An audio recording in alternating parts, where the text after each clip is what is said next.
Bismillahirrahmanirrahim. Alhamdulillahirabbil alamin. Wassalatu wassalam ala Rasulillah. Wa ba'd. Assalamualaikum warahmatullahi wabarakatuh. Ngayon, ang aking tatalakayin ay istisna. Ang istisna sa loga, ito ay humiling na gumawa ng isang bagay. Humiling na gumawa ng isang bagay. O mag-request na gumawa ng isang bagay. O magpagawa ng isang bagay. O di kaya ay umorder ng isang bagay. Sa istilaha, ito ay ang paghiling ng isang tao sa paggawaan na gumawa ng isang bagay para sa kanya na yung gagawa rito ay naaayon sa kanyang profesyon at yung material na sa pagkakagawa ay magmumula dun sa paggawaan.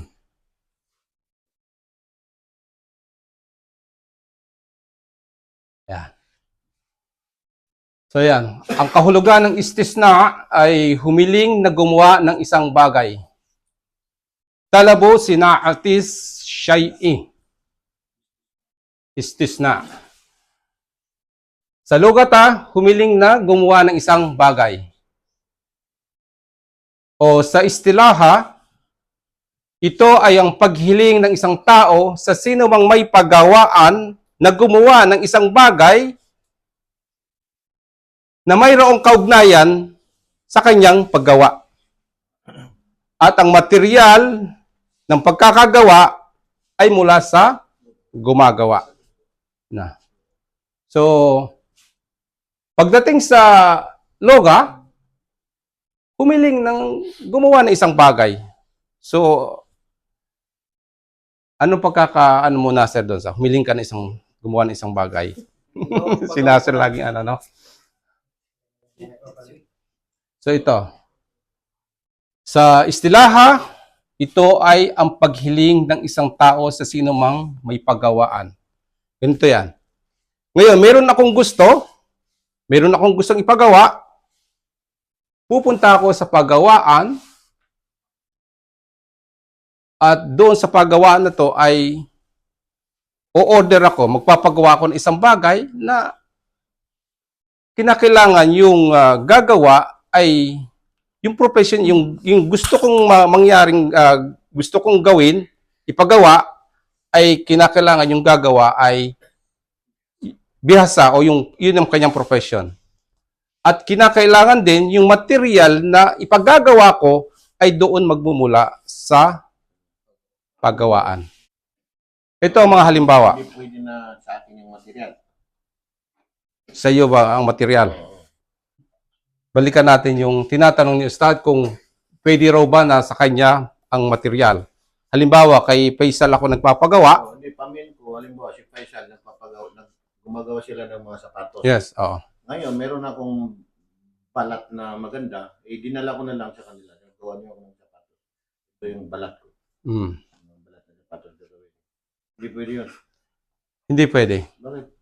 Kasi dito, tingnan natin sa sa kahulugan sa istilaha, Sa batas ng sa pagdating sa istisna, ito ay ang paghiling ng isang tao na sa sino mang may paggawaan upang gumawa ng isang bagay para sa kanya na mayroong kaugnayan sa kanyang paggawa at ang material ng pagkakagawa ay mula sa gumagawa.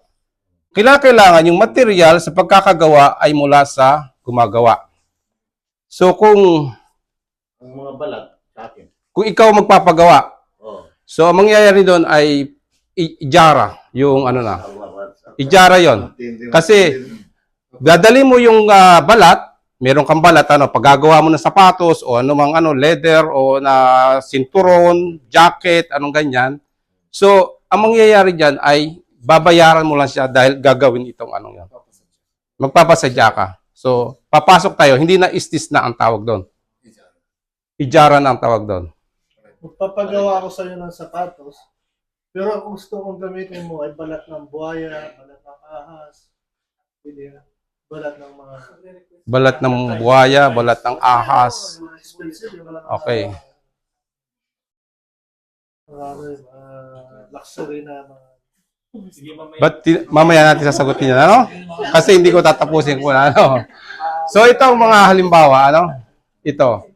Humiling sa tagagawa ng sapatos na gumawa sa kanya ng sapatos o mga sapatos. Di ba? So ganyan, magpapagawa ka ng sapatos, isang sapatos. O kaya maraming sapatos. Yung sapatos, ganito ang halaga. So, magbabayad ka. Pangalawa, humiling ka sa karpintero na gumawa para sa kanya ng partikular na gawa ng karpintero. So, kung meron kang gustong paggawa sa bahay mo, halimbawa sa kusina, paggagawa ka ng mga cabinet na ganyan, so tatawag ka ng karpintero, hindi ka tatawag ng dentista. Baka iba ang magawa niya dyan pag ano. So, kung ano yung gusto mong paggawa ng ano sa bahay mo na ano, tungkol na naaayon dun sa ano, kinakailangan, yun ang tatawagin mo para gumawa. Ngayon, ganito, sasabihin mo, ganito, lagyan mo ng ganyan, tapos babayaran mo na siya.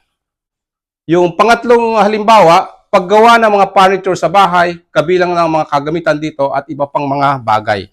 Ganun din. So, meron kang gusto sa bahay mo, pupunta ka dyan sa paggawaan ng furniture, sasabihin mo na ganyan, at magbabayad ka. Halimbawa, ako yung magpapagawa, sabi ko, magpapagawa ako ng sapatos, magpapagawa ako ng cabinet, magpapagawa ako ng furniture. Babayaran ko ng kalahati at sasabihin ko ay, kapag natapos na, tsaka ko na babayaran yung kabuuan, kalahati. Palagay mo, Nasser. Hindi ako mapalagay. O ikaw, ano?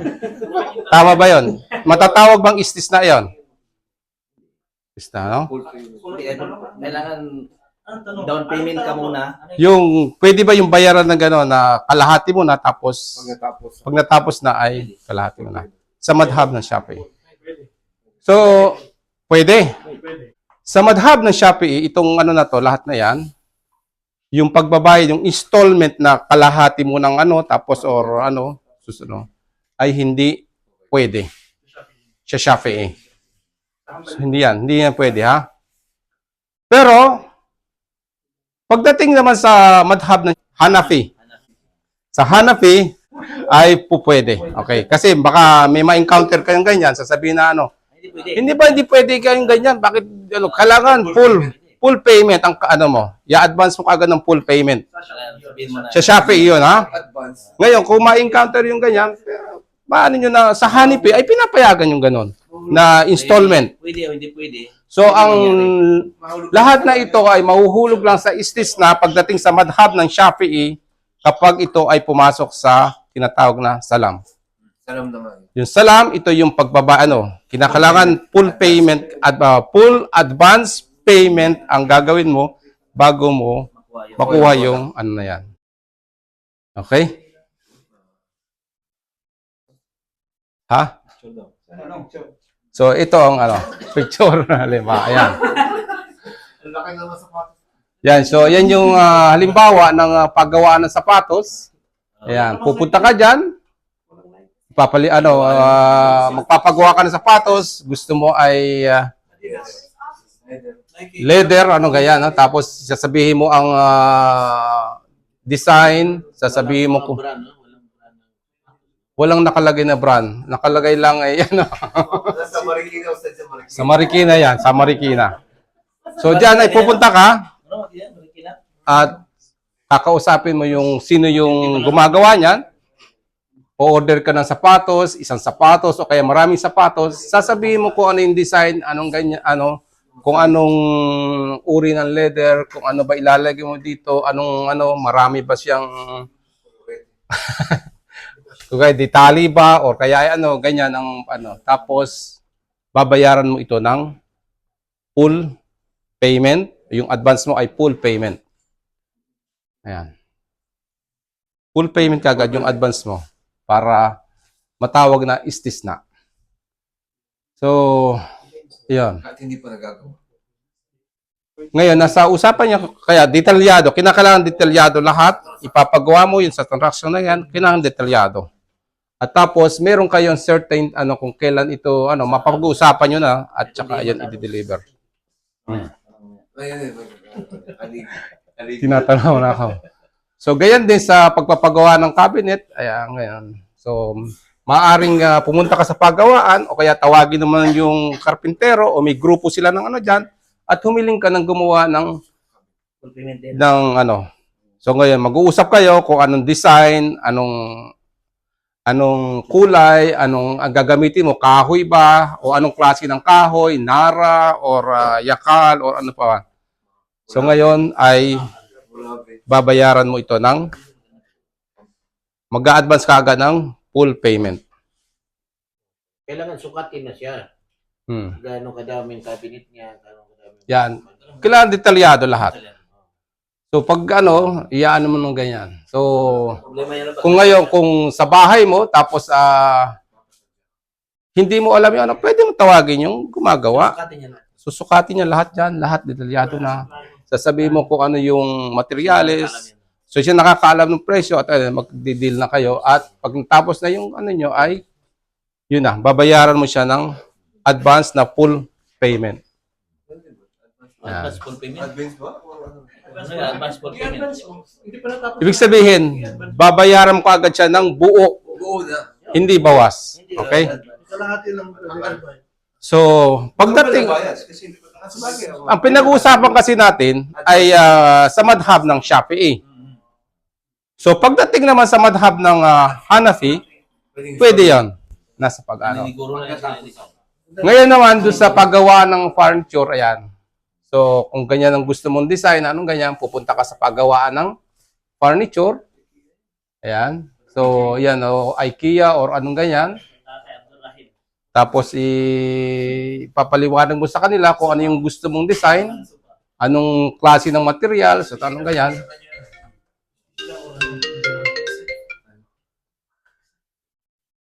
Holding question. At yun, ang kapag nagkasundo na kayo sa lahat ng nyo, ay magbabayad ka na ng full. At tapos, kung ano man yung usapan nyo na kung kailan ito matatapos, ay i-deliver doon sa inyo. Ngayon, dahil sa madhab ng Shafi'i ay hindi po pwedeng installment ang bayaran, ay nadudo naman ang madhab ng Hanafi na po pwede naman. So, bakit ganito? Ito ay, yung mga ganyang pagkakaiba ay bilang awa na rin sa atin, no? At may mga may mga hikma o may mga sabihin na umaano sa mga sitwasyon. Okay? Kasi minsan, pagdating naman sa halimbawa sa Shafi'i, may mga tao kasi na kapag nakipag-usap, gawa mo ko nito, gawa mo ng ganyan. Tapos, okay, ginawa mo, hindi mo na siya nagbayad. Okay, tapos, bigla na lang kakancelin niya or kaya naman ay hindi na magpapakita. So, napapangalagaan yung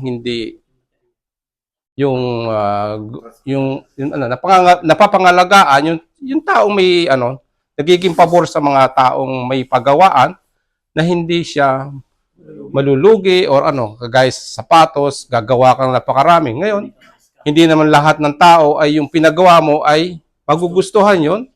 So, paano Ngayon naman, pagdating naman sa Hanafi, sa madhab ng Hanafi, halimbawa ako,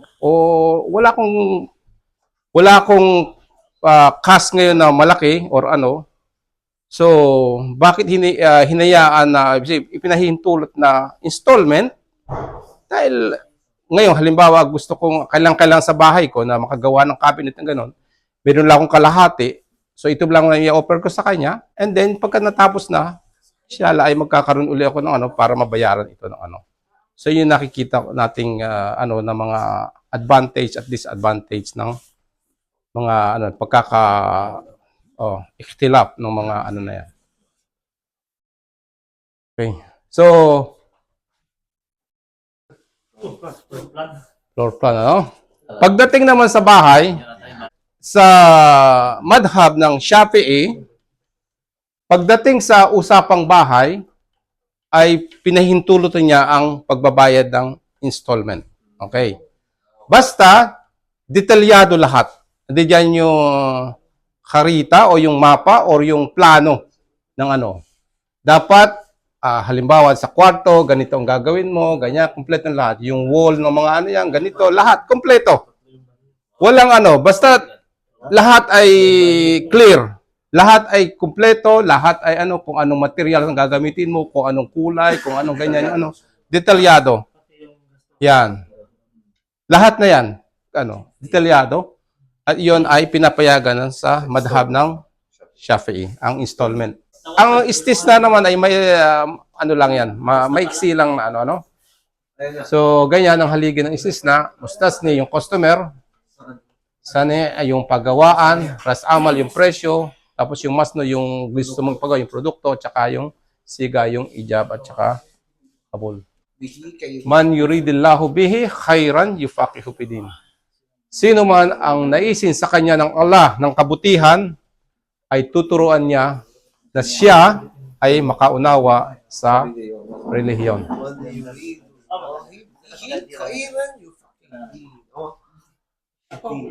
Okay. Inshallah. Pero meron pa akong na